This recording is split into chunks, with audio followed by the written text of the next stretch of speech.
And I will share the slide about Gina. So where's your slide, Gina? There you go. So Gina has also, she's joining us from the United States. So thank you so much, Gina. And she has been a speaker at quite a few of our online learn free conferences. And I've always found Gina really, really encouraging. She speaks a lot about the intrinsic, the importance of intrinsic learning, and she's agreed to join us here today. Um, and also, the other interesting thing for those of you who are familiar with Peter Gray, Gina has done some research as well together with Peter Gray. I'm trying to stop the share here. There we go.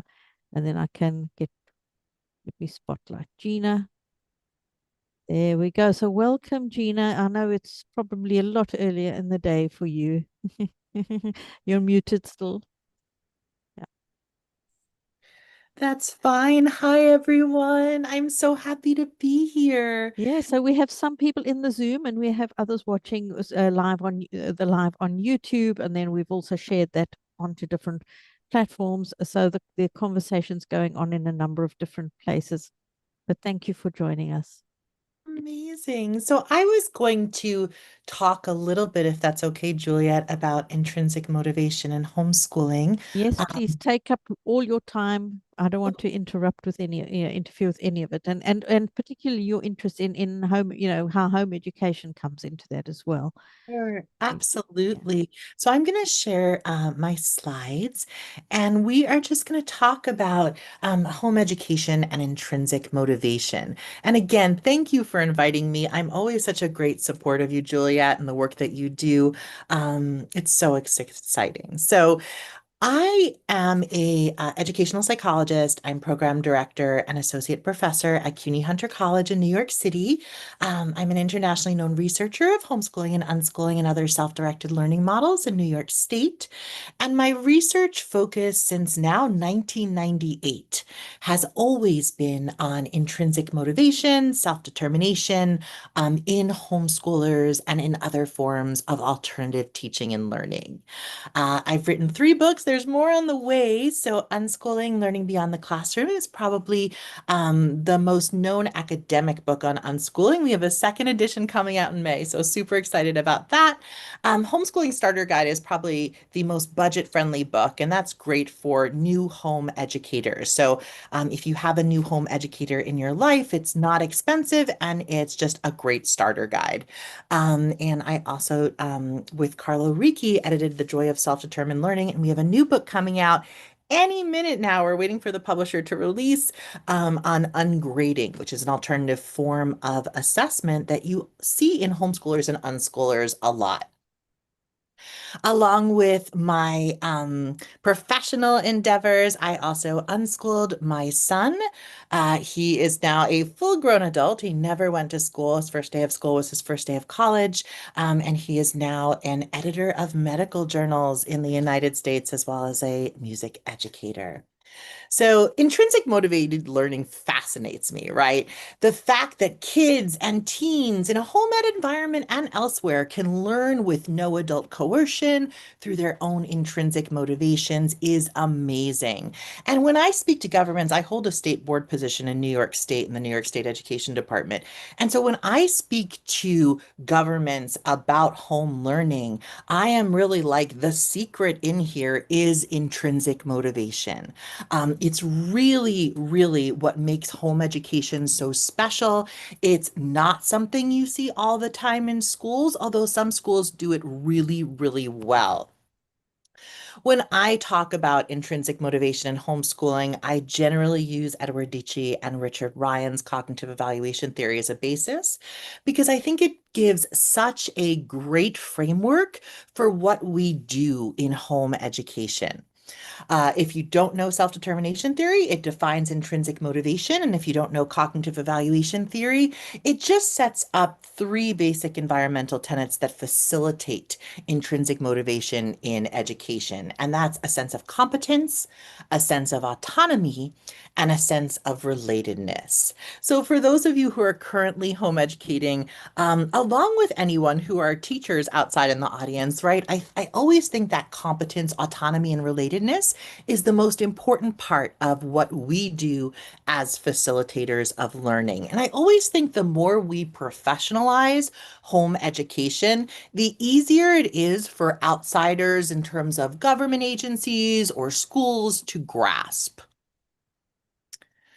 So, when I talk about intrinsic motivation, I always say that it creates a different environment for learning, right? Instead of learning because they have to, kids and teens learn because they want to. And so, the first thing we do when we're trying to facilitate intrinsic motivation in others is we really want to give them a sense of competence, right? And so, if you're homeschooling, here, if you are thinking about teaching and facilitating learning in any environment, it's that sense of competence that we give kids and teens that is really, really, really important. It's that, right? Like, oh my gosh, look how much you can do. Look how great your writing has been. Look how amazing you are at like the mental math. Look how amazing you are at Legos, at Roblox, at anything these kids do, because kids are doing incredible, amazing things which should be highlighted. And so, as facilitators of learning, and I'm going to use that, right, because that professionalizes what we're doing as homeschoolers. As facilitators of learning, you want to really highlight that competence, not only in your child or in your teen, but also in others. So competence is super important, and it's all about a focus on talents, interests, and strengths. And usually, what we know from research, and specifically my research with Peter Gray of Boston College, is that more time exploring interests always equals greater competency in that area. And so, whatever your student is engaged in, whatever your kid or teen is engaged in, whether it's math, writing, or video games, right? We see that the time spent on those things really gives them a sense of competence within themselves that we should be highlighting and that they can use in other areas. So competence is really important. The second part of that facilitation of intrinsic motivation is the sense of autonomy and choice we give kids. This is probably the greatest strength of home education. And when I'm talking about autonomy, and when Ryan and Dichi are talking about autonomy, we always talk about a sense of choice, an acknowledgement of feelings, an opportunity for self-direction, right? Whatever choices we can give our kids allows them practice with the choices and decision making that they make as adults later in life. So that's really, really important, right? Making choices now allows students to practice choices and decision making later on. Again, it's another great strength of homeschooling. So when we talk about homeschooling in a professional context, it's really that autonomy that kids have during the homeschooling period. It's really that sense of choice that highlights this form of education. And I think that's so, so important. When Peter Gray and I did a study of unschooled adults, right? And we really, really learned about them and we really, really learned about what they do. We realized that the greatest benefit of unschooling is really that, unschooling provides kids the time to delve deep into subjects that matter to them, into topics that interest them. And that allows them to participate in the real world and learn skills and have conversations with people of all ages. Age mixing is also a great strength of home education. And then what we're providing as parents and facilitators is autonomy support. And that's really important, right? Support for a student's autonomy. Oh, I love that, Juliet. And it becomes more precious, right, as our kids grow up. We are given giving our students the gift of time. We're giving our kids and our teens the gift of our time, but not only our time, of their time, right? We're giving them childhood and we're giving it back and saying it's yours. And it's the same with teens, right? We're giving them their teenage years and we're saying it is yours. Take advantage of it. Life is so precious. I love that, Juliet. That is so beautiful. And then lastly, we have to talk about the power of relatedness in home education. And again, when we professionalize it, we talk about, in schools, people worry about relatedness all the time, right? They worry about relationships with teachers, they worry about relationships with others, with peers, and things like that. And what we see in home educated students is they really have a strong sense of relatedness.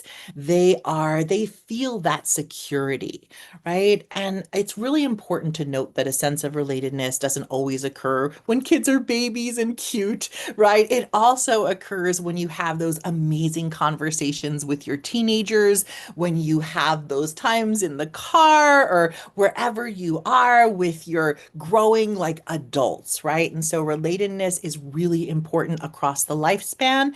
And it's really about one person who unconditionally loves and accepts you no matter what. So this is why like autonomy support and relatedness is important. It also provides cultural transmission, which I don't think we talk about enough, right? It provides kids the time and space and opportunity to learn about one's culture and also others' cultures. I'm going to end with a quote from A.S. Neal because I love him so much. But I really, really strongly believe that intrinsically motivated, self-directed learning is the way to live a positive, healthy life. It's the way that allows our kids to lead a positive, healthy life. And I love that Neil said, my own criterion of success is the ability to work joyfully and positively. And what more can we want for all of our kids? And that's what home education provides.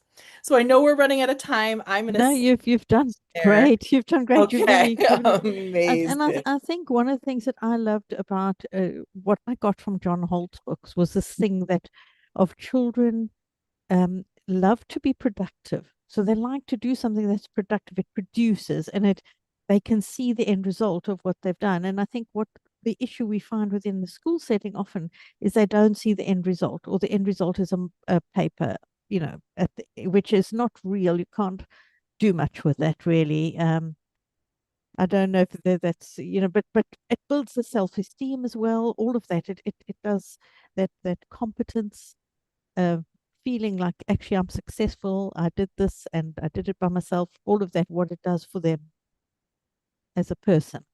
I love that so much, right? And that goes back, if there's any like psychologists or sociologists in the room, that goes back to like Eric Erickson, right? That the time Mm. between like 6 and 12 is like industry versus inferiority. And a lot of times in psychology, it's equated to like the school time.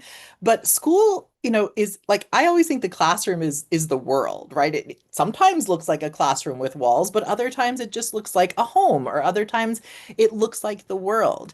And so when Eric Erickson was talking about industry, right, he was really thinking about kids and their natural inclination. And I love that you said that, Juliet, their natural inclination to be productive and busy and doing things, right? And the value of valuing what they do and who they are is really important, especially in this world where we're so worried about the self-confidence, self-esteem, and mental health of our kids. Yeah, and at this in this country at the moment, what one of the concerns is that with this new bill, if it passes, local authorities may want to measure the home education by a school model, which means that those things like that gift of time. Yeah. How, And that how is it going to impact parents and what they're doing with their children? Yeah, and I would say, right, when thinking about, I do a lot of like traditional and untraditional assessment. And I think the messaging is when thinking about assessing home education and when thinking about assessing different learning environments, you can't assess, right, using the model that we use now for traditional schooling. It's just not equal, right? And so that's really, really important for government authorities to know, for parents to remember when we're thinking about assessing homeschoolers, right? You can't take a model that has been used in schools and then automatically move it to another model. That's not good assessment anyway. So just thinking about that as we have this conversation.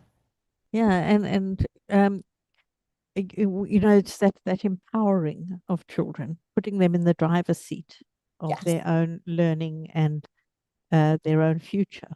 Yeah, it really is. And again, that's the gift, right? We're talking about the gifts of home education, and it really is that empowerment, right? If, home educated kids, when they become adults, are those people who are more competent and confident. I've done research on this, right? They do feel more related not only to their families, but also to their peers as well as their community, right? Because they've been interacting with their outer community for their whole school experience. So it's really important to think about. Yes. I hope you're going to stick around, Gina, because we've got one of our own young men going to be joining us in a minute. I'm